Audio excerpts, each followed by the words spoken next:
দর্শক, কথায় আছে মুখে মধু অন্তরে বিষ। মুখে মধু নিয়ে বিষ ঢালা দুই বাপ বেটা 420, বিশে বিশে 40 আর দুজন মিলে 840। এমন দুই প্রতারক পিতাপুত্রের ভয়ঙ্কর প্রতারণা নিয়েই আমাদের নতুনভাবে যাত্রা শুরু। ক্রাইম এডিশন টিমের প্রথম অনুসন্ধান, বাপ বেটা 840।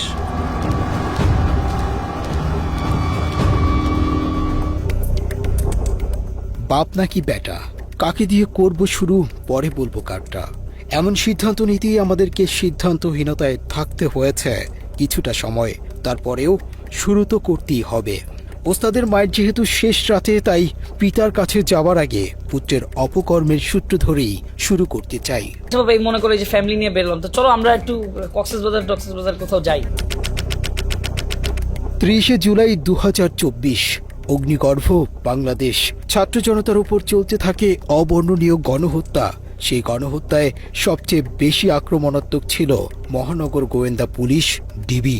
আরও সুনির্দিষ্ট করে বললে ডিবি প্রধান হারুনুর রশিদ ছিল সবচেয়ে ভয়ঙ্কর। তারা নিরাপত্তাহীনতার কথা বলছিলেন। এটা আমাদের দায়িত্ব, তাকে সেফটি সিকিউরিটি দেওয়া আমাদের কাজ। আন্দোলনের মূল নেতৃত্বে থাকা 6 সমন্বয়ককে আটকের পর আন্দোলন এক প্রকার স্মিত হয়ে পড়ে। ঠিক তখনই যুক্তরাষ্ট্র প্রবাসী সাংবাদিক ইলিয়াস হোসাইন তার ইউটিউব চ্যানেলে ডিবি প্রধান হারুনুর রশিদের টেলিফোনে এক নারীর সাথে করা আপত্তিকর একটি ভিডিও আপলোড করেন। ওই ভিডিও আপলোড করার পর হারুন ছাত্র জনতার বিরুদ্ধে অভিযান বন্ধ করে নিজের উলঙ্গ ভিডিও সরানোর অভিযানে ব্যস্ত হয়ে যান। ওই দিন বিকেলেই হারুনুর রশিদ ইউটিউবার তৌহিদ আফ্রিদিকে তার কার্যালয়ে আসতে বলেন। যেভাবেই হোক সোশ্যাল মিডিয়া থেকে তার আপত্তিকর ভিডিও সরাতে তৌহিদ আফ্রিদিকে অনুরোধ জানান। হারুনের ভিডিও সরাতে আফ্রিদি প্রথমেই বাসা থেকে তুলে আনেন সোশ্যাল মিডিয়া এক্সপার্ট মোহাম্মদ জুবায়েরকে। জুবায়ের জানান, রাতভর তাকে ডিবি কার্যালয়ে আটকে রেখে বিভিন্ন পেজ থেকে হারুনের ভিডিও সরাতে বাধ্য করে তৌহিদ আফ্রিদি। ইন্টারনেট সমস্যার মধ্যেও ফেসবুকের সাথে যোগাযোগ করে, টেলিগ্রামের সাথে যোগাযোগ করে সেগুলো রিমুভ করার জন্য যাবতীয় কমিউনিকেশন করতে থাকি। তো এরপর দিন দুপুরের দিকে ডিবি হারুন সাহেবের সাথে আমার দেখা হয় ডিবিতেই। তো উনিও তখন আমাকে নির্দেশনা দেয় যে যাতে করে ভিডিওটা কোথাও না থাকে সেটার বিষয়ে প্রয়োজনীয় ব্যবস্থা নিতে। তখন ডিবিতে আমার সাথে সমন্বয়ক যারা ছিল ওদের সাথে আমার দেখা হয়। ওইখানে আমার সাথে 2-3 জনের সাথে দেখা হয়েছিল। তখন তারা ওইখানে আটক অবস্থায় ছিল। এরপর আমি ডিবিতে লাঞ্চ করি। লাঞ্চ করার পরে বাসায় চলে আসি। বাসায় চলে আসার সময় ডিবি থেকে আমাকে বলা হয় যে কোনো প্রয়োজনে তারা আমাকে আবার ডাকবে। দর্শক, ডিবি প্রধান হারুনুর রশিদ তার নগ্ন ভিডিও সরাতে প্রথমেই কেন তৌহিদ আফ্রিদির কাছে গিয়েছিলেন, সেটাই আমাদের আজকের অনুসন্ধানের মূল বিষয়। তৌহিদ আফ্রিদিকে শুধুই একজন ইউটিউবার মনে করলে ভুল হবে, বরং আফ্রিদিকে মনে করা হতো একজন অনলাইন মাফিয়া, যার নিয়ন্ত্রণে চলতে হতো সোশ্যাল মিডিয়ার জনপ্রিয় সব কন্টেন্ট ক্রিয়েটরদেরকে। কথা মতো না চললেই শুরু হতো নির্যাতন। আফ্রিদির কথা না শুনেও উপায় নেই, কারণ ডিবি, এসবি, সিআইডি, এটিইউ কিংবা সিটিটিসির শীর্ষ কর্মকর্তাদের সাথে আফ্রিদির ছিল চরম ঘনিষ্ঠতা, যে কারণে সোশ্যাল মিডিয়া জনিত যে কোনো কাজে এসব গোয়েন্দা সংস্থা তৌহিদ আফ্রিদিকে কাজে লাগাতো। আমাদের কলিজার টুকরা আমার চাচা হারুন কাকা। 30 জুলাই রাতে ডিবি প্রধান হারুনুর রশিদের গোপনাঙ্গ ওপেন হবার পর আব্দুল্লাহ আল ইমরান নামে আরেকজনকে তুলে আনা হয়। হারুনের নগ্ন ভিডিও সরাতে তাকেও জোরপূর্বক বাধ্য করা হয়। টিভির হারুনের বেসিক্যালি একটা ভিডিও ভাইরাল হয়। তো ওই ভিডিওটা রিমুভের জন্য আমাকে নক করে, এন্ড আমি বেসিক্যালি ওইটা রেকর্ড করে রাখি সেকেন্ড পার্টে। ওই ভিডিওটা রিমুভের জন্য বলে যে যত টাকা লাগে সে দিবে, জাস্ট ভিডিওটা সব জায়গা থেকে রিমুভ করতে হবে। তো আমরা বলি যে না, এটা পসিবল না, এটা সব জায়গায় ছড়ায় গেছে, আমার টিম এটা করতে পারবে না, মানে একটা কিছু তো বলতে হবে। সো আমি ওটা আসলে রেকর্ড করে রাখি। আব্দুল্লাহ আল ইমরান তৌহিদ আফ্রিদির আরও অনেক কুকর্মের সাক্ষী, কারণ ইমরান এক সময় তৌহিদ আফ্রিদির ফেসবুক পেজের অ্যাডমিন হিসেবে দায়িত্ব পালন করেছেন। ও একটু নাটক সাজাচ্ছিল, বলতেছিল পেজ হ্যাক হয়ে যাইতেছে, এই হইতেছে সেই হইতেছে। তো সাডেনলি ধরেন ওই টাইমে আমারে রিমুভ করে পেজ থেকে। এরপরেই বলে পেজ হ্যাক হয়ে গেছে, এই হয়েছে। তো আমি তো আসলে বুঝি নাটকটা তখন। আব্দুল্লাহ আল ইমরান আফ্রিদির অপরাধের জগৎ থেকে বেরিয়ে যেতে চেয়েছিলেন, কিন্তু আফ্রিদির সাথে থেকে আওয়ামী লীগের পক্ষে কাজ না করতে চাওয়ায় খেসারত দিতে হয়েছে তাকে। ট্রেনে যখন আমি পোস্ট করি একটু ইনডিরেক্টলি যে ইনফ্লুয়েন্সারদেরকে আমি ইনফ্লুয়েন্সা বলি অ্যান্ড বড়লোকের এক ছেলে এরকম ম্যানেজ করতেছে এই সেই হয়, তো তখন আসলে আলটিমেটলি পোস্টটা একটু যখন রিচ পাওয়া শুরু হয় তখন আমি মানে প্রশাসনিক জায়গা থেকে লাইক যেটা সিটিটিসি ছিল ওই টাইমে, তো ওই জায়গার এক কর্মকর্তা থেকে আসলে ফোন পাই। ইমরানের সাথে আফ্রিদির একটি গোপন ফোন রেকর্ড আমাদের হাতে এসেছে, যেখানে দেখা যায় আওয়ামী লীগের পক্ষে কাজ করতে রাজি না হওয়ায় ইমরানকে সরকারি বাহিনীর ভয় দেখানো হচ্ছে। হ্যাঁ ভাই, হ্যাঁ কথা বললাম, ওরা বললো যে ভাই এটা পসিবল হবে না, কারণ হচ্ছে অনেক জায়গায় চলে গেছে, তো অনেকে রাইট ম্যানেজারে আছে, তো এতগুলো ভিডিও আসলে এগুলো এভাবে রিমুভ করতে পারবে না। মানে ফেসবুক থেকে 90% রিমুভ করলেও হয় ভাই পসিবল? এখন আসলে পসিবল হবে না, ওরা এটাই বললো যে ভাই মানা করে দেন, এটা পসিবল হবে না এভাবে। এটা কি ড্রাইভে যাচ্ছে না? হ্যাঁ, ড্রাইভ, টেলিগ্রাম গ্রুপ, ইভেন অনেক ওয়েবসাইট, আমার সিআইডি থেকেও ফোন দিছিল, পসিবল তো না। বলছি যে আমি তো ঢাকার বাইরে, এখানে নেটওয়ার্কের অবস্থা বাজে, অ্যান্ড সেকেন্ড থিং হচ্ছে কথা বললো যে এটা আসলে ওইভাবে পসিবল না। ডিবি প্রধান হারুনের পক্ষ হয়ে তৌহিদ আফ্রিদি কল করার কিছুক্ষণ পরেই আব্দুল্লাহ আল ইমরান ফেসবুকে একটি পোস্ট করেন। এর কিছুক্ষণ পরেই সিটিটিসি থেকে ইমরানকে একজন কল করে পোস্টটি সরিয়ে ফেলতে বলেন। তুমি আফ্রিদিকে নিয়ে একটা পোস্ট দিয়েছো, এটা আমি কোনো আফ্রিদি বা কারো করে কোনো পোস্ট করি নাই, আমি একটা পোস্ট করছি, সেটা হচ্ছে ইনফ্লুয়েন্সার নিয়ে। ওইটা করে দরকার নেই, ওই পোস্টটা রাখার দরকার, ওইটাতে একটা ঝামেলা তৈরি হচ্ছে। তুমি তো আমার তো করে আন্দোলনের পক্ষে বা ওদের কোনো পোস্ট দাও বা ব্যক্তি হিসেবে কোনো গোষ্ঠী বিশেষ কি করে দিও না, তাতে কিছু জায়গায় ঝামেলা হচ্ছে বা না, দেখো যে আমার পর্যন্ত আসছে। আফ্রিদির সাথে দীর্ঘদিন কাজ করেছে এমন আরও অনেকের সন্ধান আমরা পেয়েছি, যাদের সবার গল্প প্রায় একই রকম। তৌহিদ আফ্রিদির নির্যাতনের শিকার হয়েছেন জনপ্রিয় কন্টেন্ট ক্রিয়েটর স্বপন আহমেদ। প্রায় এক বছর আমার ইউটিউব চ্যানেল, ফেসবুক পেজ সবকিছু ডিবির হাতে ছিল। ফার্স্ট দিন যখন আমি ডিবি অফিসে যাই, ওই দিন পিছন থেকে একজন ডিবি বলতেছিল যে স্বপন ভাই কার সাথে লাগতে গেছেন, আপনি জানেন না ডিবি হারুনের কি লাগে আফ্রিদি, আপনি আফ্রিদির সাথে লাগতে গেছেন। স্বপনের মূল সমস্যা ছিল সে আলেমদের পক্ষে এবং ভারতের বিপক্ষে কন্টেন্ট তৈরি করতেন, যে কারণে আফ্রিদি তাকে এ ধরনের কন্টেন্ট বানাতে নিষেধ করেন। আফ্রিদির কথা মতো আওয়ামী লীগের পক্ষে কাজ না করায় স্বপনকে আদালতের বারান্দায় পর্যন্ত যেতে হয়েছে। আমাকে আবার বলতেছিল, টিটকারি করে মজা করে বলতেছিল, ইসলামিক ভিডিও তো ভালোই বানান, দাজ্জাল বানায় তো ভালোই ইনকাম করছেন, কত করলেন? ভাই ওই সময় যে আমার যে পরিমাণ রাগ উঠছে রে ভাই, কিন্তু কিছু করতে পারি না। এই মামলা কোর্ট থেকে সমাধান হয়, যে বিষয় নিয়ে আমাকে মিথ্যা মামলা দেওয়া হয়েছে ওইটার সাথে আমার চুল পরিমাণ কোনো চিহ্ন পাই না। দর্শক, হাসি খুশি আর বিনোদনের আড়ালে ভয়ঙ্কর এক অন্ধকার জগৎ গড়ে তুলেছিলেন আফ্রিদি। রহস্যময় সেই জগতের প্রতিটি পরতে পরতে ছড়িয়ে আছে মানুষের দীর্ঘশ্বাস। এই ভিডিওটি তৌহিদ আফ্রিদির আস্তানায় ধারণ করা। এখানে নতুন কোনো কন্টেন্ট ক্রিয়েটর আওয়ামী লীগের পক্ষে কাজ করতে রাজি হলে তাকে বরণ করা হতো। লাস্ট নির্বাচনের আগে অনেকগুলো কন্টেন্ট ক্রিয়েটরকে বলা হয় যে তারা যেন দেশের বিভিন্ন উন্নয়ন নিয়ে, মেট্রো রেল নিয়ে, এক্সপ্রেসওয়ে নিয়ে, আরো বিভিন্ন রাস্তাঘাটের উন্নয়ন নিয়ে ভিডিও বানায়। তখন কিন্তু আমাদেরকে কাউকে মেবি বলা হয় নাই, ইভেন আমাকেও বলা হয়নি যে সরকারের পক্ষ নিয়ে কোনো ভিডিও বানাও বা কোনো ব্যক্তির নাম মেনশন করে কোনো ভিডিও বানাও। আফ্রিদির আয়োজনে আওয়ামী লীগের পক্ষে কাজ করতে চাওয়া কন্টেন্ট ক্রিয়েটরদের নবীন বরণ অনুষ্ঠানের ভিডিও ধারণ করা সহজ হলেও একই জায়গায় যখন কাউকে শাস্তি দেয়া হয় সেই ভিডিও রেকর্ড করা অসম্ভব। তৌহিদ আফ্রিদির নির্মম নির্যাতনের শিকার ব্লগারদের মধ্যে সবচেয়ে বেশি নির্যাতিত হয়েছেন সায়েম। তুচ্ছ ঘটনাকে কেন্দ্র করে সায়েমকে প্রধানমন্ত্রী কার্যালয়ের পাশে ইসিবি চত্বরের একটি ভবনে নিয়ে নির্মম নির্যাতন করা হয়। আজকে ওঠার মতো তথ্য হলো, নির্যাতনের সময় আফ্রিদির সাথে একজন ব্রিগেডিয়ার জেনারেল সহ আরও ঊর্ধ্বতন অনেকে উপস্থিত ছিলেন। ও এখানে পায়ের উপর পা তুলে বসে হচ্ছে একটা বেনসন সিগারেট চাইলো, সিগারেট ধরায়া বলতেছে ভাই এবার বিচার করেন। তো ওইখানে ব্রিগেডিয়ার জেনারেল কবির থেকে স্টার্ট করে কয়েকজন ছিলেন এবং ওখানে বলতেছিলেন যে বাকি এটা হচ্ছে ইসিবি চত্বরের ওয়াসি টাওয়ার, মানে বেধড়ক মারধর স্টার্ট করে আফ্রিদি নিজে। ও এক হাতে সিগারেট খাইতে থাকে আর এক হাতে আমাকে ঠাস ঠাস করে প্রায় মানে আমি তো গুনতে পারি নাই, কারণ আমি তো অনেক মারধরের শিকার হয়েছি, প্রায় 30 থেকে 35টা থাপ্পড়ও আমাকে মারে খুব জোরে জোরে। আর আমি স্টিল বসেছিলাম, যে আসলে মানে আমাকে বসাই রাখছিল এরকম একটা চেয়ারের মধ্যে যে আমার আসলে নড়াচড়া করার কোনো ওয়ে ছিল না।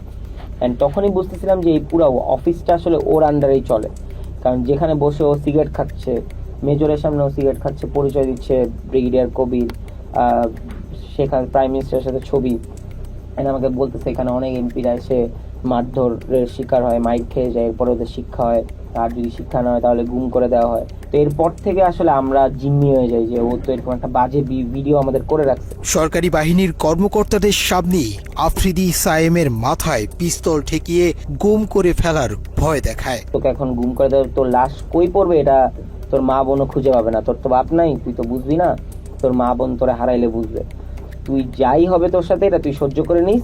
ওর বাবার আর্মসের বিজনেস 2009-10 থেকে, মানে এইভাবে আমাদেরকে বলে অনেক ভয় দেখাইতো। সো এখানে ও নিজে পিস্তল নিয়ে যায়, আমাদেরকে পিস্তল দেখাইতে যায়। আমাদের অনুসন্ধানে আফ্রিদির নির্মম নির্যাতনের প্রত্যক্ষদর্শী আরেকজনকে পেয়েছে, যিনি দুঃখ সহ সেই দিনগুলোর ভয়াবহতা তুলে ধরেছেন। কোনো না কোনোভাবে একটা ভিডিও করবে, উল্টাপাল্টা কোনো একটা ভিডিও করবে, ধরেন ওটাও যদি মানে এনাফ এভিডেন্স না হয় এটা ব্ল্যাকমেলের ক্ষেত্রে, তখন ও কী করবে, একটা মেয়ে দিয়ে, কারণ ওই জিনিসটা তো ভাই মানুষের সমাজে কলঙ্কিতভাবে মানুষ দেখে বা ওরা খারাপ চোখে দেখবে। সো ওই রকম কোনো না কোনোভাবে ওই মানুষটার অপদস্থ করার জন্য ওই রকমভাবে ওরে ডাউনফলে আনানোর পর দেন ওই মানুষটা তো জানে না, ওই মানুষটা জানে সে এনজয় করছে, পার্টি করছে, দেন কোনো দিন যদি ওই মানুষটা ওর কথার বিপরীতে যায় তখন ওরে পিছন থেকে ঘাড় মটকা ধরার জন্য ওর ওই ভিডিও, ওর ওই সব জিনিস দিয়ে ও মানুষের ট্র্যাপ করে থাকে। জুলাই আন্দোলনেও আফ্রিদি দেশের জনপ্রিয় সব কন্টেন্ট ক্রিয়েটরদেরকে হুমকি দিয়ে সরকারের পক্ষে কাজে লাগানোর সব রকমের অপচেষ্টা চালিয়েছেন। ও সব ইনফ্লুয়েন্সারদের লিড দেওয়ার চেষ্টা করছে কেমনে, গভর্নমেন্টের পক্ষে ভিডিও বানাতে হবে, গভর্নমেন্টের পক্ষে ভিডিও বানাইলে তোমাদের মানে ফিউচার ব্যাকআপ আমরা দিব, এইভাবে ও মানুষ সব মানে ম্যাক্সিমাম ক্রিয়েটররে ওইভাবে মানে টাকার লোভ দিছে, যারা টাকার লোভে গেছে ভিডিও করছে তারা অনেকভাবে অপদস্থ হয়েছে। আফ্রিদির বিরুদ্ধে বেশ কয়েকজন ভুক্তভোগী নারীকে বিয়ের প্রলোভন দেখিয়ে শারীরিক সম্পর্ক করার অভিযোগ পাওয়া গিয়েছে, তাদের মধ্যে একজন এই নারী। আমি সোশ্যাল মিডিয়াতে বিভিন্ন রকমের কন্টেন্ট বানিয়ে থাকি। নাম প্রকাশে অনিচ্ছুক ওই নারীর অভিযোগ, দীর্ঘদিন তার সাথে শারীরিক সম্পর্কের পর হঠাৎ করেই আফ্রিদি তাকে ছুঁড়ে ফেলে। তো ওই ব্যক্তিদের সাথে আমার একটা বন্ধুর মাধ্যমে যোগাযোগ হয়, তো ও আমাকে বিভিন্ন রকমের সহায়তার হেল্পেরই দেখায়, যে আমাকে আশ্বাস দেয় যে আমাকে কন্টেন্ট ক্রিয়েট করতেও আমাকে হেল্প করবে, এভাবে করে আমাদের কথা চলতে থাকতো, এক সময় মানে সম্পর্কের দিকে এগিয়ে যায়। ভুক্তভোগী ওই নারী শেষ পর্যন্ত চেষ্টা করেছিল আফ্রিদির সাথে সংসার করবার, কিন্তু টিভি অফিসে ডেকে নিয়ে তাকে গায়েব করে দেওয়ার হুমকি দেয়া হয়। তারপর আফ্রিদির সাথে সংসারের স্বপ্ন শেষ হয়ে যায় তার। সবশেষ আফ্রিদির সাথে তার সম্পর্কের বিষয়টি সোশ্যাল মিডিয়াতে প্রকাশের হুমকি দিলে আফ্রিদি তাকে উল্টো হুমকি দেয় মুনিয়ার মতো পৃথিবী থেকে সরিয়ে দেয়ার। আমি জানতে পারি যে বিভিন্ন মেয়েদের সাথে ওর সম্পর্ক আছে, ইভেন মুনিয়া নামে যে একটা মেয়ে আছে ওর সাথে ওর সম্পর্ক। তো আমি এটা জেনে ওর সাথে আমি একটু রাগারাগি করি, কারণ এটা স্বাভাবিক, আমার একটু খারাপ লাগতেই পারে, আমি যেহেতু ওকে ভালোবেসে ফেলেছি। তো ওকে আমি বলার পরেও আমার সাথে খুব বাজেভাবে রিয়াক্ট নেয়, বলে যে একসময় এরকম বলে যে মুনিয়ার যেরকম অবস্থা হয়েছে আমারও ঠিক সেরকম অবস্থা হবে, মানে ইনডিরেক্টলি ও আমাকে ভোটটার হুমকি দেয়। ওই নারীর অভিযোগের সূত্র ধরে আমরা বেশ কিছু ফোন রেকর্ড হাতে পাই, যেখানে মুনিয়ার বাসায় আফ্রিদির যাওয়া আসা এবং বিভিন্ন সময় ঘনিষ্ঠতার প্রমাণ মেলে। মুনিয়ার সাথে আফ্রিদির ঘনিষ্ঠতা এবং আরেক প্রেমিকার বক্তব্য মেলারে মুনিয়ার হত্যার রহস্য অন্যদিকে মোড় নিতে পারে। কি জানি মাত্র বললাম, এটা রিপিট করো। বলছে রসকস থাকবে না, মানে তুমি টাইম দিবা না, এটা তো আছেই। ও রসকস থাকবে না বিয়ের পর, বিয়ের আগেই রসকস না, বিয়ের পর তো আরো দূরে। ঠিক আছে, উনি কিভাবে বললো? ওনাকে কি তোমার উপরে কিছু? হ্যালো, হ্যাঁ, কোথায় তুমি? হ্যালো, হ্যাঁ, কই, কি করো? এই যে আমি রাত্রেবেলার মধ্যে আসছি। ও, কোথায় আসবা? তোমার ঠিক করবো রাত্রে। আচ্ছা, ঠিক আছে, ফোন দিও, আগে জানাও। হ্যাঁ, কোথায় তুমি? অফিস কাজে। অফিসে গাড়ি চালাও? না অফিস। আচ্ছা তো এখন কি করবো বলো একটু? কি করবো মানে বুঝিনি। মানে আজকে দেখা করবেন আমার সাথে একটু? আচ্ছা দেখো চলো আচ্ছা, শেষ ফোন করে দিও। না আমি মানে মাত্র ইন্টারকন্টিনেন্টাল থেকে বেরোচ্ছি। হ্যাঁ আমার কথা হচ্ছে আমি আসতে পারবো, কোনো সমস্যা নেই, কিন্তু আমি তো একটু ড্রাঙ্ক। প্রবলেম হবে? না সমস্যা কি? আচ্ছা ওই কথা বলতে পারো না? ওইটা বাইকা বা হ্যাঁ বুঝি নাই সরি। বাইকা বা গাদা কথা। কেন? তুমি গাদা কেন? তুমি এত ন্যাচারাল ভাবে কথা বলতে পারতা? হ্যাঁ আমি ন্যাচারালি কথা বলি। হ্যাঁ কি করো? সেটাই। আচ্ছা যাক একটু 1%। হ্যাঁ এটা আমি একটু জানা রাখলাম। আর এই আমি আসছি এত দুষ্ট কেন তুমি? এসব ছাড়াও ডিবি হারুনের ক্ষমতায় আরেকজনের গার্লফ্রেন্ডকে বাগিয়ে নিয়ে বিয়ে করেছেন আফ্রিদি। শামসুল আরেফিন নামের একজনের সাথে আফ্রিদির বর্তমান বউ রিসার ছিল প্রেমের সম্পর্ক। পরে আরেফিনকে নানাভাবে হুমকি দিয়ে হারুনের দাপুটে রিসাকে বিয়ে করে আফ্রিদি। রিসার সাথে আমার সম্পর্ক হয়, আমার থেকে বেশি সেই আমাকে বেশি ভালোবাসতো। হঠাৎ করে আমার একদিন রাতের বেলা রাত 12টা 12:30টার দিকে ফোন আসে। তো ফোন এসে বলে যে আমি ডিবি কার্যালয় থেকে বলছি, আপনি বলে কোন মেয়েকে ডিস্টার্ব করেন। তা আমার ধারণা হলো আমি তো কোনো মেয়েকে ডিস্টার্ব করি না, কারণ আমার সাথে অলরেডি রিসার একটা ভালো সম্পর্ক, সামনে বিয়ে হবে। তো ডিস্টার্ব যদি নেক্সট টাইম করি তারা বলে আমাকে ডিবি কার্যালয়ে নিয়ে যাবে। বলতে বাধ্য হলাম যে একটা সুন্দর সম্পর্ক, সে আওয়ামী লীগের পাওয়ারে, ডিবি হারুনের পাওয়ারে এবং তার প্রশাসন দিয়ে আমাকে হ্যাস্ত করার চেষ্টা করছে। কিন্তু আমি তো একটা সাধারণ মানুষ, তাই আমি এই জিনিসগুলা নিয়ে কোনো আর আগাই নাই। ইভেন আমি এটাও শুনছি যে তৌহিদ আফ্রিদির সাথে যখন রিলেশনশিপ হয় তারপরে মুনিয়ার সাথে, বসুন্ধরার যে মুনিয়ার সাথে তৌহিদ আফ্রিদির একটা রেকর্ড ফাঁস হয়েছিল। তো ওই সময় রিসার সাথে ওর সম্পর্ক নষ্ট হয়ে গেছিল। রিসাকে ও বিয়ে করার কারণ হলো একটা ট্র্যাপে পড়ে গেছে রিসা, কারণ তৌহিদ আফ্রিদির চরিত্র তো ওরকম ভালো ছিল না। তো একটা ট্র্যাপে পড়ে গেছে, তার মধ্যে শেখ হাসিনা পালাইছে, শেখ হাসিনা সরকার চলে গেছে, আওয়ামী লীগ চলে গেছে। তো ওই পারপাসে ও রিসাকে বিয়ে করছে। আফ্রিদির বিরুদ্ধে এখন পর্যন্ত মোট 2টি মামলার তথ্য পাওয়া গেছে। এসব মামলার মধ্যে যাত্রাবাড়ি থানার CR 565/24 নম্বর মামলার অভিযোগে বলা হয়েছে জুলাই আন্দোলনে আসাদুল হক বাবু নামের এক বিক্ষোভকারীকে সরাসরি হত্যার পরিকল্পনা ও বাস্তবায়নে কাজ করেছে তৌহিদ আফ্রিদি। মামলার অভিযোগে আরও বলা হয়েছে আন্দোলনের সময় যাত্রাবাড়িতে হাসিনার পক্ষে অস্ত্র সরবরাহ করেছে তৌহিদ আফ্রিদি। মামলা তো একটা চলমান অবস্থায় আছে আর কি। আমরা এটা তো মানে এখনো আমরা আন্ডার ইনভেস্টিগেশনে আছে, এই পর্যায়ে আছে। একই সাথে বাড্ডা থানায় আফ্রিদির নামে আরও একটি হত্যা চেষ্টা মামলা রয়েছে। মামলার বাদী জুলাই আন্দোলনে আহত মোহাম্মদ দুর্জয় আহমেদ আফ্রিদিকে 46 নম্বর আসামি করে এজাহারে উল্লেখ করেন 2024 সালের 20 জুলাই মধ্য বাড্ডা ইউলুপ এর নিচে অবৈধ অস্ত্র দিয়ে আন্দোলনকারীদের ওপর এলোপাথারি গুলি চালায় আফ্রিদি, যার একটি গুলি লাগে জুলাই যোদ্ধা দুর্জয়ের বাম চোখে। প্রিয় দর্শক, অনুসন্ধানের শুরুতেই আমরা বলেছি ক্রাইম এডিশনের আজকের পর্বের নাম বাপবেটা 840। আমরা এতক্ষণ অর্ধেক নিয়ে আলোচনা করেছি, কিন্তু আমাদের অনুসন্ধানে উঠে আসা অপরাধনামার অর্ধেকখানি করিয়াছে পুত্র, অর্ধেক তার বাপ। নাসির উদ্দিন সাথী জন্মদাতা কিনা সেটা বলা মুশকিল, তবে খাতা কলমে তৌহিদ আফ্রিদির বাবা। খাতা কলমে কেন সেই আলাপে যাওয়াটা ঠিক হবে না, তার চেয়ে নাসির উদ্দিন আমল নামাতেই থামা যাক। নাসির উদ্দিন সাথী এবং তৌহিদ আফ্রিদির প্রতারণার হাতেখড়ি পারিবারিকভাবেই হয়েছে। একসময় নুন আনতে পান্তা ফুরানো সাথীর অর্থবিত্তের পুরোটাই জোর জবরদস্তি আর 2 নম্বরি করে কামানো।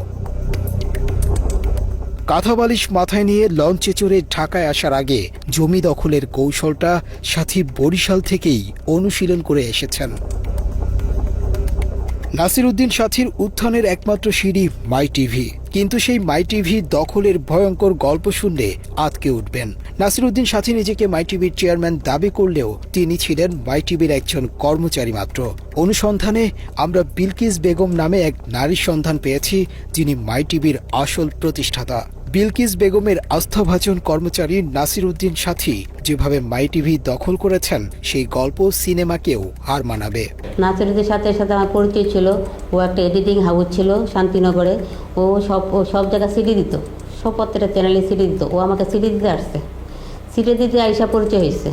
তখন ওই যে আসতে যাইতে যাইতে যাইতে যাইতে একটা কোনো সম্পর্ক সৃষ্টি হয়েছে, ভাই বোনের সম্পর্ক। সেই সুবাদে সে আমার চ্যানেলে রয়েছে। ও তো টাকা পয়সা ছিল না, একটা সময় কোনো টাকা পয়সা ছিল না, বড়লোক হয়েছে। ও মানুষকে বলছে যে আমি মাই টিভির মালিক, বলে বলে মানুষকে ঠকায় টাকা নিছে, মালিক বানাবে। কিন্তু ও তো মালিক বানাতে পারবে, মালিক তো আমি বানাতে পারবো, কারণ প্রতিষ্ঠানের মালিক আমি বানাতে পারবো। ও সবার কাছে টাকা নিয়ে নিয়ে তারপরে ওই মালিকগুলো হয়েছে। ওর একটা হাউস ছিল, ও একটা এডিটর ছিল, জাস্ট একটা একজন এডিটর। মাই টিভি দখল করেও ক্ষান্ত হননি। বিলকিস বেগমকে নানাভাবে হত্যারও চেষ্টা করেছিল নাসির উদ্দিন সাথী। এখনও আমি চলতে পারি না রাস্তায়। ও আমাকে বাইরের দিয়ে লোকজন দিয়ে আমাকে অ্যাটাক করে, আমাকে ভয়ভীতি দেখায় যে মাই টিভি আপনি চালাবেন না, মাই টিভিতে আপনি আসবেন না, মাই টিভি আমরা চালাবো। তাতেই সব দিকেই লাগায় রাখছে লোকজন, এরকম সন্ত্রাস পার্টি, এগুলো আমাকে হয়রানি করে, এখনও করতেছে। মাই টিভির চেয়ারম্যানের ছেলে পরিচয় দিয়ে সম্ভ্রান্ত বিত্তবান পরিবারের সন্তান হিসেবে হেলিকপ্টারে ঘুরে বেড়ানো তৌহিদ আফ্রিদির পিতা ছিলেন বিলকিস বেগমের স্বল্প বেতনের কর্মচারী। এক সময় যার 10 টাকার জন্যেও বিলকিস বেগমের কাছে হাত পাততে হতো। আওয়ামী লীগ থাকতে আওয়ামী লীগের ক্ষমতা দেখায়া ও ডিবি হারুনকে দিয়ে আমাকে অ্যারেস্ট করাইছে। 2 দিন আমি জেলও ছিলাম। বাংলাদেশে যারা অন্যায়ভাবে একটা মিডিয়া একটা সবার কাছে একটা গ্রহণযোগ্য সেই মিডিয়া নিয়ে সে করছে, প্রতারণা করছে আমার সাথে, মিথ্যা করে সে চালাচ্ছে। সে তার পকেটে ছিল 10 টাকা, সে কোটি কোটি টাকার মালিক হয়েছে আমার মাই টিভি দিয়ে। এবং উল্টা আমাকে মামলা দিয়ে হয়রানি করে দূরে রাখছে। ও টাকা ইনকাম করে ও নিচ্ছে, আমার প্রতিষ্ঠান ইনকাম করে ও। পকেটে 10 টাকা না থাকার সাথী আজ হাজার কোটি টাকার মালিক। প্রতারণার মাধ্যমে দখল করা এক মাই টিভির ওপর ভর করে সাথীর পরিবারের সবার ঘরে লাল নীল বাতি জ্বলছে আর অন্ধকার হয়েছে অনেকের ঘর। এলাকায় বিভিন্ন মানুষের বাড়িঘর দখল করে মাই টিভির সাইনবোর্ড ঝুলিয়ে দিয়েছে নাসির উদ্দিন সাথী।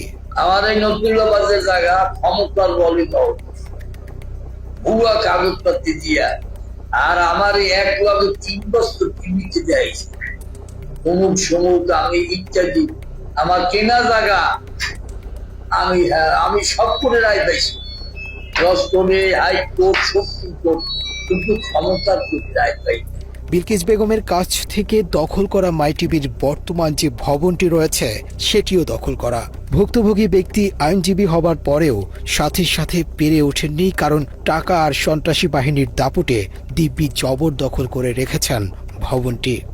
2012 সালের শেষ দিকে আইসা, প্রায় নভেম্বর ডিসেম্বর মাসের দিকে আইসা এই নাসিরউদ্দিন সাথী মাই টিভি লোকজন নিয়ে আসে আমাদেরকে এইখানে বলে যে এটা তার জায়গা, এই জায়গা তার, সেই জায়গা করছে, পাওয়ার অফ অ্যাটর্নি করছে, এই জায়গা মালিক সে, এইসব করতেছে। হ্যাঁ, তো আমরা তো এইসব বুঝি নাই। আসলে এর আগে সে ঘটনা যা ঘটাইছে এটা হলো গিয়া যে ওই 2012 সালের নভেম্বর মাসে 6 তারিখ সে ওই 521-22 দাগে ওইখানে সে জায়গাটা দখল করতে গেছিলো, দখল করতে পারে নাই। হ্যাঁ, দখল করতে পারে, পরে সে একটা পাওয়ার অফ অ্যাটর্নি করছে, ওরা রামপুরা থানায় একটা মামলা করছে, জিডি করছে ওই মুজিবুর রহমানের বিরুদ্ধে আর কি, জিডি করে। এরপরে এসে সে পরবর্তী মাসে এসে আমাদের বাড়ির জায়গাটা দখল করছে। প্রশাসনের নাকের ডগায় এরকম একটি ভবন দখল করে টিভি স্টেশন দিয়ে বসলেও কেন সরকারের কোনো ভ্রুক্ষেপ নেই তা নিয়েও রয়েছে অনেক প্রশ্ন। আইন বহির্ভূতভাবে ওনার দুর্বলতার সুযোগই হোক আর পারিপার্শ্বিক বেআইনি ক্ষমতা ইউজ করেই হোক, ওনাকে তা ওনার প্রকৃত প্রতিষ্ঠান থেকে দূরে সরিয়ে রাখা হয়েছে। যারা ওনাকে দূরে সরিয়ে রেখেছে সেটা লিগালি, লফুলি কোনো রাইটস তাদের নেই। এই যে মাই টিভির ওনার যে লিগাল ডকুমেন্টস আছে সেটার আলোকে অনারেবল হাইকোর্টে স্টে অর্ডার করে ওইটা যে প্রকৃত মালিক, যে রিয়েল অনারশিপ যার রয়েছে, তার হাতে ফিরিয়ে দেওয়ার একমাত্র পন্থা। অভিযোগের প্রেক্ষিতে ক্রাইম এডিশন টিম মাই টিভির দখল করা ভবনের ভিডিও ধারণ করতে গেলে সাথীর সন্ত্রাসী বাহিনী আমাদেরকে জোর করে ভবনের ভেতরে নিয়ে আটকে রাখার চেষ্টা করে। নর্মালি আপনি কোনো লোগো বা ছবি, বিল্ডিংয়ের ছবি তুলতে আদৌ কোনো আইনগত কোনো বাধা নেই। এটা বিল্ডিংয়ের বাইরে থেকে ছবি আমি রাস্তা থেকে তুলব, বা আমি এটা শুধুমাত্র একটা সংবাদ শিরোনাম বা যে কোনো কারণ হোক আমি এটা তুলব, সে জায়গায় এটা বাধা দেওয়ার আসলে আইনগত বিধান তাদেরও নাই। যদি না তাদের কোনো নিষেধাজ্ঞার কোনো সাইনবোর্ড অথবা কোনো নিষেধাজ্ঞার কোনো রুলস দৃশ্যমান না থাকে, কোথাও থাকতে হবে যে এটা এই ছবি তোলা যাবে না, এটা রেস্ট্রিক্টেড এরিয়া, এটা তোলা যাবে না এবং এই ছবি পাবলিশ করা যাবে না, থাকতে হবে। যদি না থাকে তাহলে বাধা দেওয়ার কোনো সুযোগ নাই। যদিও পরিচয় জানার পর ভোল পাল্টে ফেলে মাই টিভি কর্তৃপক্ষ। কি হয়েছে ভাই, আপনি আমাদের লোকজনরা নিয়ে আটকায় রাখছেন, ঘটনা কি ভাই? ভাই প্রথম কথা হচ্ছে আপনি না এই মাঝখানে এরা যে আসছে এগুলো জানি না। ও আমার এলাকার ছোট ভাই হয়, নিচে আমি হঠাৎ করে শুনলাম যে ফুটেজ নিচ্ছে। তারপরে আমি বললো যে একজন ফোন করে বললো, মানে আমি মানে একদম কি বলে কোড আনকোড বলি, মানে আমার জায়গা থেকে আমি অ্যাসাইনমেন্ট করতেছিলাম কালকে। তো ওর নাম বললো, তোমার ব্যাকগ্রাউন্ড কি জানো, যে মুনতাসির একজনের ফুটেজ নিচ্ছে, আপনার কথা বললো যে আপনি আপনাকে নাকি চেনে। তার বললাম হ্যাঁ ওর সাথে তো কথা হয়েছে, ওই বললাম আছে থাকলে চা খাওয়ার বলতে চা খেয়ে যেতে বলছে। দর্শকদের ওইখানে গেলে চা খাওয়াইতে ভিতরে নিয়ে যাইতো, 3-4 ঘন্টা আটকায় রাখতো, এগুলি ভাই আমরা জানি। কিন্তু কথা হলো মাই টিভির কাছে আমরা এটা মানে আশা তো করি না, এটা মাই টিভির দিয়ে সম্ভবও না। দর্শক, মাই টিভির চেয়ারম্যান নাসিরউদ্দিন সাথী অন্যায়ভাবে দখল করা ভবনের মতো সারা দেশে সম্পদের পাহাড় গড়েছেন। যে সম্পদ অর্জনে আলাদিনের চেরাগের মতো পাশে ছিল লিটন আর মুজিব নামে সোনার ডিম পাড়া দুই হাঁস। মাই টিভিকে ভাঙিয়ে নাসিরউদ্দিন সবচেয়ে বড় আয়ের উৎস মুখোশ নামে ক্রাইম প্রোগ্রাম। ক্রাইম অনুসন্ধানের নামে প্রাতিষ্ঠানিকভাবে চাঁদাবাজি শুরু করে মুখোশের উপস্থাপক এসকে লিটন। মাই টিভির আয়োজন আপনাদের প্রিয় অনুষ্ঠান মুখোশ, আর আপনাদের সঙ্গে থাকছি আমি এসকে লিটন। হাস্যকর উপস্থাপনার ভাষ্যকার লিটনের যোগ্যতা বলতে চাঁদাবাজি ছাড়া আর কিছুই নেই। 9 পাস হয়েও ভাগ্নের সার্টিফিকেট জমা দিয়ে চাকরি নেন মাই টিভিতে। নিজের নামের সাথে ভাগ্নের নাম কৌশলে জুড়ে দিয়ে হয়ে যান এসকে লিটন। একসময় ঢাকা শহরে ফুটপাতে জুতা বিক্রি করা লিটনের নামের পরিবর্তনের পাশাপাশি ভাগ্যেরও পরিবর্তন ঘটে। রাতারাতি ভাঙা ঘরের জায়গায় ওঠে বড় দালান। এলাকার মানুষের কাছে লিটন হয়ে ওঠেন এক বিস্ময় বালক। তার কিছুই ছিল না, এই সাংবাদিকতা করে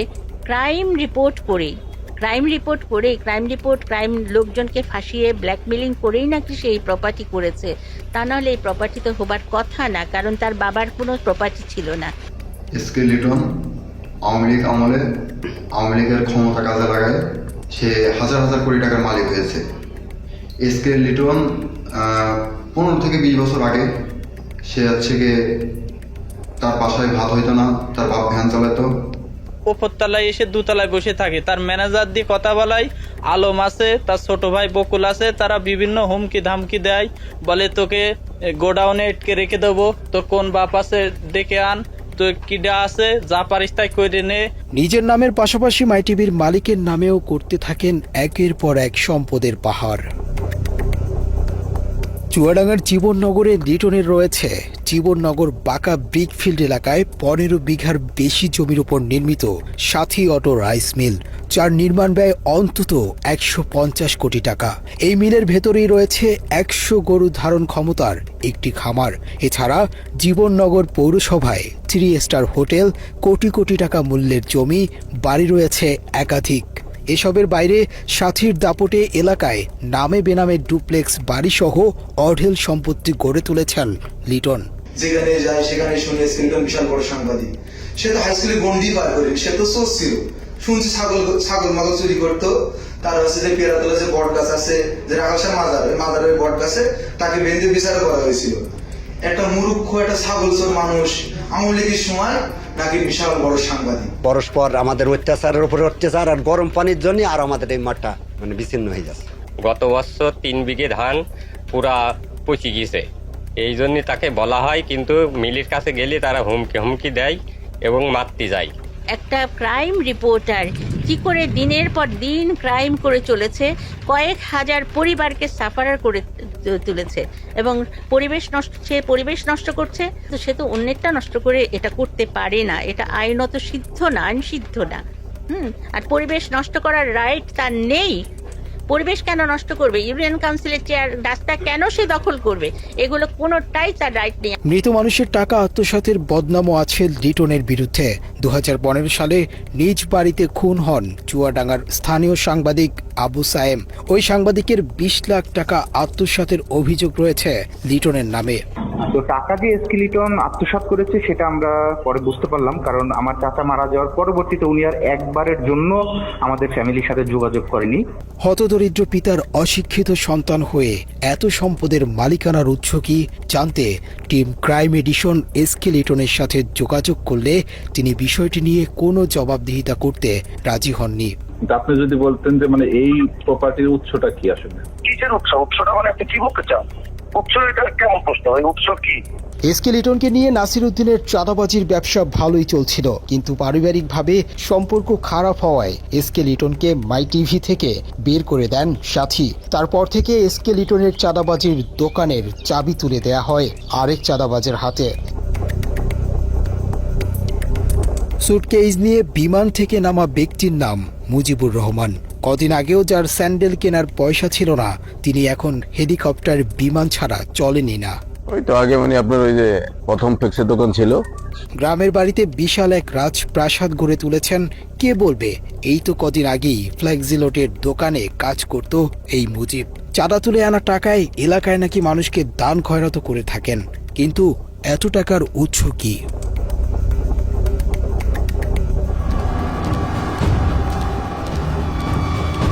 প্রিয় দর্শক, অভিনব প্রতারক নাসিরউদ্দিন সাথী এবং তার কুপুত্র তৌহিদ আফ্রিদি সম্প্রতি শিক্ষার্থী হত্যা চেষ্টা মামলায় আটক হয়েছেন, কিন্তু আটকে রাখা যাবে কিনা বলা মুশকিল, কারণ আইন তার নিজস্ব গতিতে চললেও সাথী এবং আফ্রিদি মনে করেন তাদের গতি আইনের চেয়েও অনেক বেশি।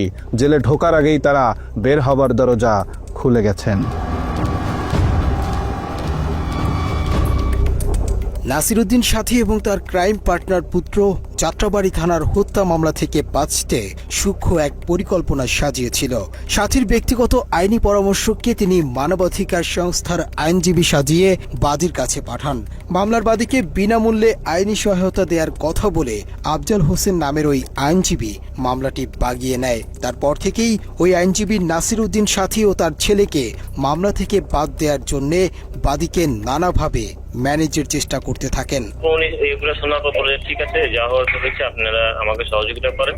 আর ওই যে এখানে 3টা বাচ্চা আছে এবং গরিব লোক আছে, ওরাও গরিব, হ্যাঁ, তা আমরা আমার তরফ থেকে আপনাকে একটা দিব, 3টা বাচ্চাকে 10 লাখ করে 30 লাখ টাকা দিব। এরই ধারাবাহিকতায় ওই আইনজীবীর পরামর্শে বাদী গুলশানের একটি বাসায় যায়।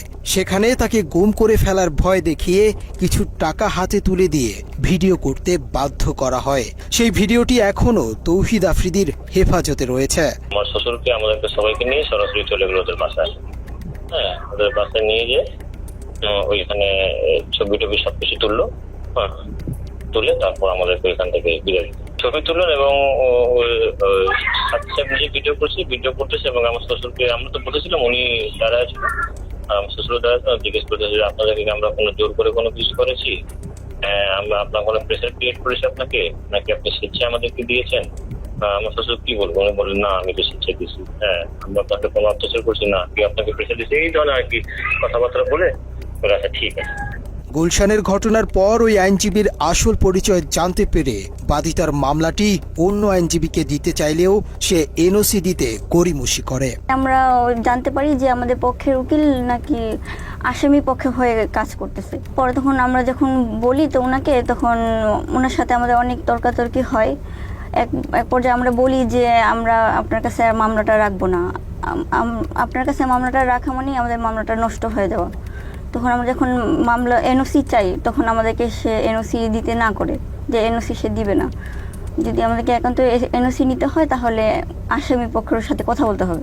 এমনকি বাদীপক্ষ আফজালের কাছ থেকে এনওসি নিতে গেলে তিনি বলেন মাই টিভি থেকে এনওসি আনতে। ওনারা মনে হয় আপনার কাছ থেকে এনওসিটা চেয়েছিল আর কি। হ্যাঁ জি, তখন আপনি বলছিলেন যে এ বিষয়ে কথা বলতে, এই জন্য আমি কল দিলাম যে আপনি এনওসিটা আপনি কবে নাগাদ দিচ্ছেন। এটা ব্যাপার হলো কি, আমার সাথে কথা বলে আসলে খুব বেশি একটা সুবিধা হবে না, কারণ হচ্ছে এটা ডিল করে হচ্ছে মজিবের সাথে একটু কথা বলেন, সেটা বেটার হবে। মজিব হলো মাই টিভির। তো ভাইয়া এখানে তো কেস তো আর মাই টিভির না, কেস তো এখানে জয়নাল আবেদিনের। আমার মাই টিভির এখানে আসামি না এখানে। কয়েক দফা এনওসি দেওয়ার কথা বলেও প্রতারক আইনজীবী আফজাল বাদী পক্ষকে সেটি দেয়নি এখন পর্যন্ত। আইন অনুযায়ী ধরেন বাদী পক্ষ এখন আপনাকে চাচ্ছে না আপনার কাছ থেকে মামলাটা অন্য একজন আইনজীবীকে দিবে, সেই ক্ষেত্রে এই এনওসিটা নেওয়ার ক্ষেত্রে মানে কোনো প্রতিবন্ধকতা আছে নাকি? এটা কি মানে জটিলতা আছে কোনো? না না না, জটিলতা নাই। যদি না চায় সেই ক্ষেত্রে অন্য যে কেউ ওকে দিয়ে করাইতে পারবে, কোনো সমস্যা নেই। এখন আপনি ওদেরকে বললেন যে চায়, কোনো সমস্যা নেই। সেই ক্ষেত্রে আপনার কালকে ফোনে কন্ট্যাক্ট করুক। আর আপনার ধরেন শুক্র শনি তো অফ থাকে, রবিবারে অ্যাভেলেবেল থাকবো আর কি কোর্টে।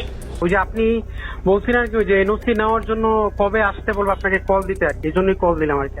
ও আচ্ছা আচ্ছা আচ্ছা, এটা হচ্ছে আপনি এটা ডেট কবে? 12 তারিখে না? 12 তারিখে আসেন, 12 তারিখে 12টার মধ্যে আসবেন দুপুরে।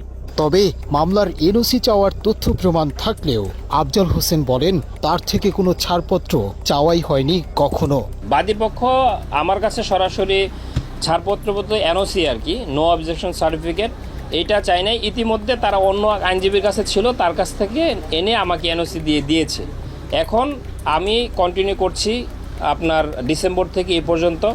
এখন বাদীপক্ষ যদি মনে করে, বাদীপক্ষ বলতে জয়নাল আবেদিন সাহেব যার ছেলে মারা গিয়েছে, সে যদি মনে করে যে আমার চেয়েও বেটার অথবা বেটার সার্ভিসের জন্য অন্য কোনো আইনজীবীকে দিয়ে পরিচালনা করবে, মামলা অন্য কাউকে দিয়ে পরিচালনা করতে ইচ্ছুক, তাহলে যে কোনো সময় আসলে তারা এনওসি নিতে পারে, ওটা কোনো সমস্যা নেই। নিজেদের আইনজীবী দিয়ে বাদীর মামলা পরিচালনা করে তারা মামলা থেকে অব্যাহতি পাবার সব পরিকল্পনা বাস্তবায়ন করে। সেই সাথে নুরুল হক নূরকেও মোটা অঙ্কের টাকার বিনিময়ে তাদের বাগে নেয়। অনুসন্ধানে আমরা রাহি নামের আরেকজন জনপ্রিয় কন্টেন্ট ক্রিয়েটরের সাক্ষাৎকার নিয়েছি, যাকে গত 3 মাস আগেও ডেকে নিয়ে নির্যাতন করা হয়।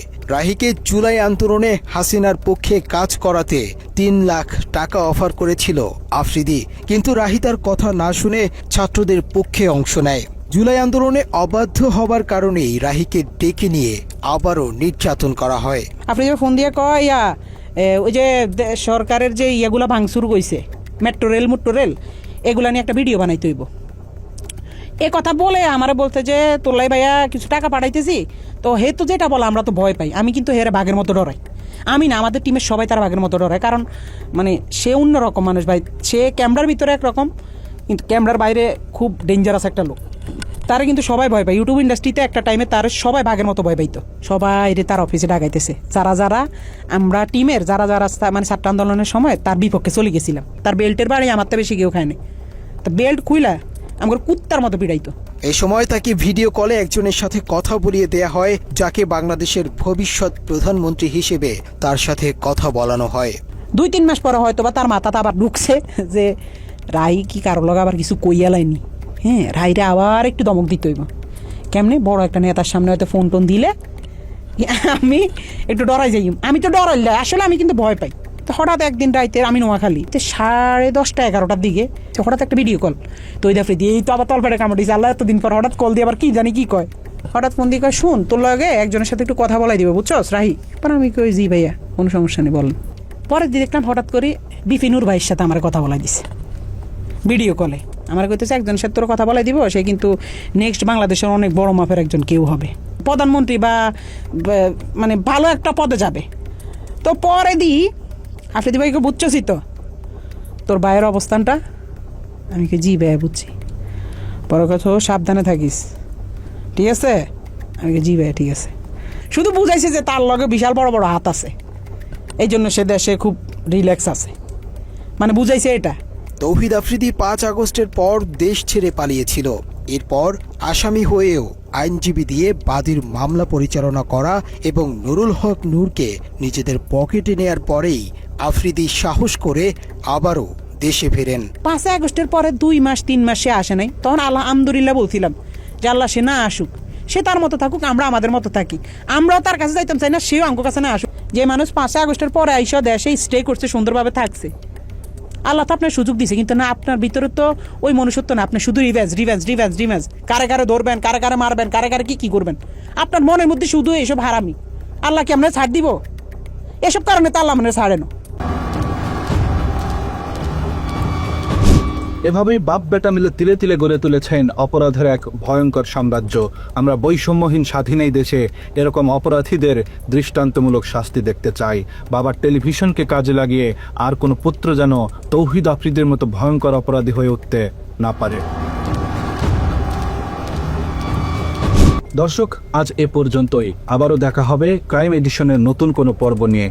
বাংলা এডিশনের সাথেই থাকুন। অন্ধকারে আলো খুঁজতে আমরাও আছি আপনাদেরই সাথে। ভালো থাকবেন সবসময়। আল্লাহ হাফেজ।